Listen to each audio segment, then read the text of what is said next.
Hello everyone, and thank you for tuning back in. A big special thank you to Patriots.com for sponsoring this video and sending this device to me for free for my video review. I think everybody can benefit from this, and this is something everybody should have. So thank you Patriots.com. And if you look in the description below this video, I can't believe this. Patriots.com had sent me links and said these are for your viewers. And they heavily discounted a lot of things like this and bundle discounts and free items with your purchases if you use the links below. And I make nothing on this. This is just because I want you to watch and I want you to have a deal, because Patriots.com has some cool stuff and I think everybody should take part of it. So thank you Patriots.com. Now this is the HaloXT flashlight. This is more than just a flashlight. In the past, if you're one of my viewers that's been sticking around for many years, I've made videos on flashlights from other manufacturers, but none of them had any features that this has. We're going to take a close-up on this and show you what this thing is. This is not just a flashlight. This is something that is solar chargeable, battery bank, and more. I mean, guys, the HaloXT is pretty cool. And for my ham radio buddies, we've already showed you the one unit I showed you before this video, the solar kettle. And now this, think about parks on the air, summits on the air, field day. Who doesn't walk around field day at 2 o'clock in the morning when you guys are knocking out contacts needing a flashlight, right? Everybody needs a flashlight. But the fact that you'll have a flashlight that does more than just be a flashlight. Maybe you're not a ham radio guy. Maybe you're an RVer. Maybe you are, emergency preparedness. This right here could save your life. This device right here can save your life. I'll show you why right now. Let's take a close-up on it and look. So there's a bunch of cool functions on this multi-function flashlight right here. I'm just going to browse over it the best way I can to show you everything. The first thing you're noticing is this thing can be charged via micro USB on the bottom under this cap or solar panels. This is 50 milliamp hour or 50 milliamp solar panels. So in the event that your flashlight is charged, you can keep this in a window or at the campsite. The sun rises every day, guys. So if you're worried about using your battery banks to charge flashlights, no batteries necessary. And when I showed this to my grandmother, she just doesn't get it. She knows the little solar lights in the garden that you never have to put batteries in. They charge during the day. They come on at night. I put the lights on her pillars outside in the driveway. They charge solar, no batteries required. But she still, for Hurricane Ian, went and sent my aunt to the store and bought like 16D batteries. You know, who does that anymore? And those batteries don't last forever and you're wasting your money. So the rechargeable battery in here, I think it is a 2000 milliamp hour battery inside with solar capability. But wait, there's more. So this is an LED flashlight, okay? You can see here, it's quite bright. I wouldn't say this is the brightest flashlight in the world, but I don't need the brightest flashlight in the world, okay? Some of the other videos I've done in the past were showing, is this the brightest flashlight in the world? I don't need that. I need something that's going to provide more than just a flashlight, and that's this right here. So LED, okay, it's got three functions. First, if you tap the button, that's bright. You tap it again, that's dim, and then you tap it again, it's strobe. What can you do with the strobe? You could use that to signal for an emergency. If you're on the side of the road and there's people coming, you can use this for either safety or protection. You know, some people say they use flashlights for self-defense. You shine that in somebody's eyes blinking like that, it's going to be a lot harder for them to inflict any kind of danger to you. All right, that can be dangerous to eyes though, so you don't want to shine that in anybody's eyes. Now, the next thing is if you hold this button, now you get this, okay? Around the solar panels, I know that's going to be bright in that camera. Around the solar panels, you have more LED lights. This is great for using this as a third light or a shop light. Like if you're working in the vehicle, there's a magnet right here. You can clip this to the inside of your hood and have an LED light. Or you can use it to stand up as some sort of, if you do it this way, stand it up, use it as some sort of lantern on a desk. Again, If you're using this Parks on the Air or Field Day or DXpeditions for ham radio, why wouldn't you want a flashlight that you could do something like this, right? That's totally a valid source to say that you could use this at POTA. Of course you could, right? Now, if you tap the button again, it gets dim. Maybe you don't need that much bright light. Tap it again, and it's off. Now, the third function is if now we were in the LED light function here. Hold the button again. Now you're going red strobe, okay? Fast, and if you tap it, it goes to red strobe slow. What do I think that would be useful for? I'll tell you right now. If you're on a dark highway or a dark road where there's not a lot of traffic, and you're parked on the side of the road, your battery's dead, and you don't want to get creamed on the side of the road or hit, or I say use this like a flare. You know, put that out in the road, and even if you put it like this and you have it fast, that's going to get attention. If you need emergency, you can lay it on your hood of your vehicle while oncoming traffic is coming, behind you, and have a signaling source of an emergency. If I saw this out in the road and I didn't see a vehicle until last minute, I would be determined to find out why that's in the street. So it's kind of like a flare or emergency, beacon there. All right.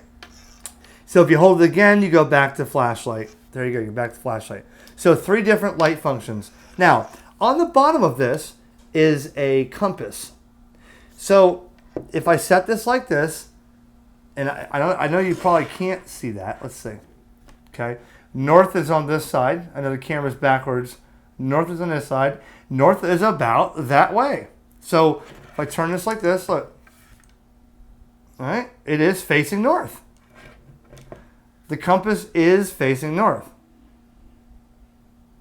There you go. It's facing north, okay? Underneath this compass, the screw cap, it's got the hand strap here so that you don't lose it if you're out rough and tumble.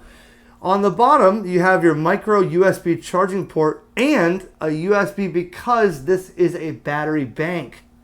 So as this is charged, ideally you would charge it micro USB, and that can be done via a computer, via a battery bank, or whatever. And a lot of people, when they're really off-gridding, they don't want to have to worry about charging everything, so you can charge it with the sun. Although, the solar panels are going to charge a lot slower than a micro USB with a 2 amp input because these are smaller solar panels. So, in the event, during the day, you had nothing to charge this with. The flashlight went dead last night. You're in the woods. You're totally in survival mode, and there's no such thing as a battery bank. You leave this in the sun all day, you're going to get a few hours out of the flashlight. Would it be the most efficient way of charging? Probably not, especially if it's cloudy or snowing, but the option does exist. And like I said, if you want to top up your phone or your tablet, again, POTA guys. You want to run your little digital hotspot when you're up on the top of a mountain doing Parks on the Air or Summits on the Air? Well, plug it into here and you can power that for several hours. Well, a little Raspberry Pi, you could probably power this for multiple hours out of the battery bank that's built into this flashlight. So, a pretty cool feature. I don't think I've ever had a flashlight that doubled as a battery bank. Okay, this is IP65 rated, so it is rated for water splashing, dust splashing, and drop proof to a certain extent. You can look up IP65 for the rating on this.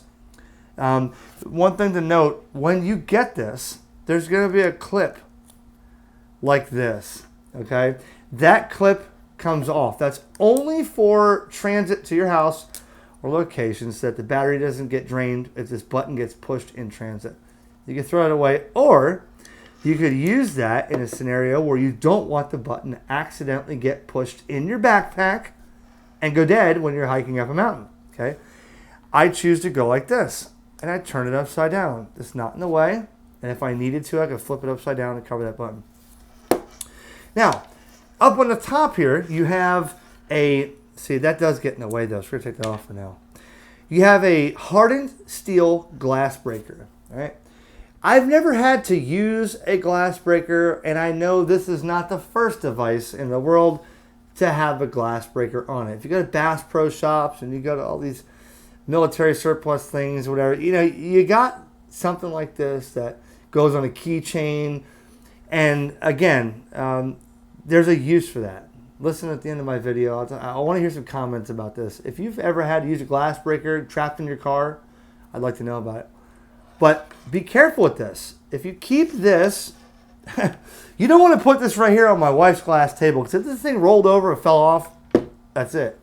Glass is gone. It's going to shatter it. It's designed with a pinpoint tip here with a hardened steel, so that if you just, that's it. The glass is coming out of your window. All right. As I said, the magnet here, so you can clip that, stick that to the underside of the roof, or the roof of your car, or you could use that on the refrigerator. It's a little heavy for that. But if you had a good metal solid surface to clip that on where it doesn't go away, you know where it's at, hanging it by magnet. And lastly, the seatbelt cutter. This is a razor blade in here. And basically, again, I've never had to do that, but let's say you're in a vehicle in a blizzard, you get stranded or you get knocked unconscious, or you're in the water and you can't get the seatbelt undone. And cut it off, But I'll tell you this. This is very handy in the field, especially for the ham radio guys that do Parks in the Air and Summit on the Air and Field Day, to cut twine and string. Let's say you're trying to use a 20-meter dipole and you're anchoring it on each side with some, twine, or what do you call it? That brown rope. Comment if you know what I'm talking about. It's like a brown, I don't know what you call it, like a wool-looking rope, hemp-looking stuff. It's like a twine, but very hairy, You just take this. Oh, look, we got enough. Cut it right off. It's all on this device. That is pretty cool, I got to say. I think 4patriots.com did a really good job with something like this. They're very proud of it from what I read online. And I told them I'd be honest with them. And they asked me to be honest as well. They said, we're not telling you anything to say. As long as you don't cuss us out, and as long as you don't say that this sucks compared to this brand, I'll send it to you and let us know what you think and how we can improve. I don't think there's anything I can find wrong with this flashlight. You may say, well, stronger solar panels, put one on this side. Okay, that's what I thought about, is maybe having the entire handle as solar panel for it. But you know what? What's the problem with that? If you lay it like this, you're not getting sun in the bottom, right? And on top of that, now it's all plastic around here, so you don't have a good grip with that textured grip on this side. So the solar panels, you can't fit more on here. I don't think I can really find anything wrong with this, to be honest with you. And if you can, please leave a comment below and tell me what you think is wrong about this. But I'm going to tell you they discounted this. You can buy a 4-pack for less than you can buy 3. And people are buying these things up because it's just an awesome device. So check out the link in the description below, and that'll get you a discount. My thanks to you for watching my videos. So I got to tell you, I'm pretty impressed with this thing. Nothing was influenced for me to make this video. Nothing was gained monetarily for me to make this video. Nobody told me what to say. That's usually how I've always made my videos. If I didn't like something, I just didn't make a video on it. But I can't find anything wrong with this flashlight. That is the main focus here. This is more than a flashlight. It's a tool, okay? And I would like a couple things. I would like comments, okay? Because I know in the past I've talked to people, and when I showed a couple of people this tool here, they have said, I've had to use that seatbelt cutter once, or I had this thing that went on my keychain, and in case I was in an accident and it rolled into the water, I had to bust the window out. It stayed on the seatbelt. I could pull it off and cut the seatbelt. I would like to hear a real-time story in the comment section below on if you've ever had to use a glass breaker or a seatbelt cutter, okay? Or how a flashlight has saved your life. Because I know the stories are out there, and I'm dying to hear it, because this isn't just me that's making this stuff up. I'm not making anything up. People out there have stories. I'd love to hear it. So thank you very much. More videos are on the way. And guys, thanks so much for the support in the last couple days of my videos. See you soon.